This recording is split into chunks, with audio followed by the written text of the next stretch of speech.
ఈ రాశులకు అదనపు ఆదాయం తలుపు తట్టడంతో పాటు ధనలాభం, తెలివితేటలు, మేధస్సు, అదనపు ఆదాయానికి కారకుడైన బుధుడు ఈ నెల 29వ తేదీ నుంచి తన సొంత రాశి అయిన మిథున రాశిని వదిలిపెడుతున్నాడు.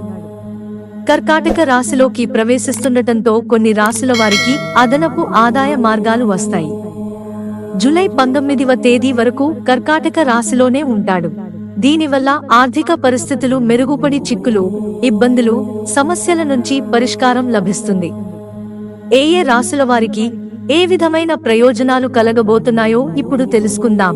మిథునం, అనేక మార్గాల్లో ఆదాయం పెరుగుతుంది. చిక్కులు, ఒత్తిళ్ల నుంచి బయటపడతారు. ఆర్థికంగా మీరు చేసే ప్రయత్నాలన్నీ విజయవంతమవుతాయి. ఆకస్మిక ధనలాభం ఉంది. కుటుంబంలో శుభకార్యాలు జరుగుతాయి. కుటుంబంలో సంతోషం వెల్లివిరుస్తుంది. మీ మాటకు, పనులకు విలువ పెరుగుతుంది. కర్కాటకం, వ్యాపారంలో, వృత్తిలో బాగా బిజీ అవుతారు. రాబడి పెరుగుతుంది. ఉద్యోగంలో గుర్తింపు లభిస్తుంది. ఆస్తి వివాదం మీకు సానుకూలంగా పరిష్కారమవుతుంది. ఊహించని రీతిలో పొదుపు పాటిస్తారు. కన్య, ఆర్థికంగా స్థిరత్వం లభిస్తుంది. వృత్తి, వ్యాపారంలో లాభాలున్నాయి. ఉద్యోగంలో వేతనం పెరుగుతుంది. ఆస్తి ఒప్పందాలు, వ్యాపార ఒప్పందాలు కుదురుతాయి.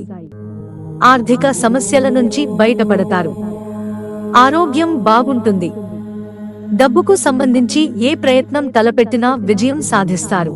తుల, విదేశీ అవకాశాలు తలుపు తడతాయి.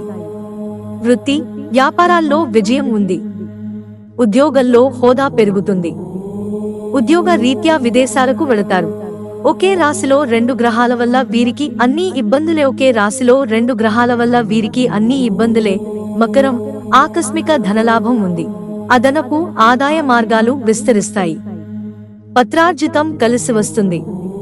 పెళ్లి, ఉద్యోగ ప్రయత్నాలు విజయవంతమవుతాయి. సంపన్న కుటుంబంతో పెళ్లి కుదురుతుంది. వ్యక్తిగత సమస్యలు తగ్గుముఖం పడతాయి. మీనం, ప్రతిభా పాటవాలకు గుర్తింపు లభిస్తుంది. ఇబ్బడి ముబ్బడిగా ఆదాయం పెరుగుతుంది. ఆస్తి కలిసి వస్తుంది.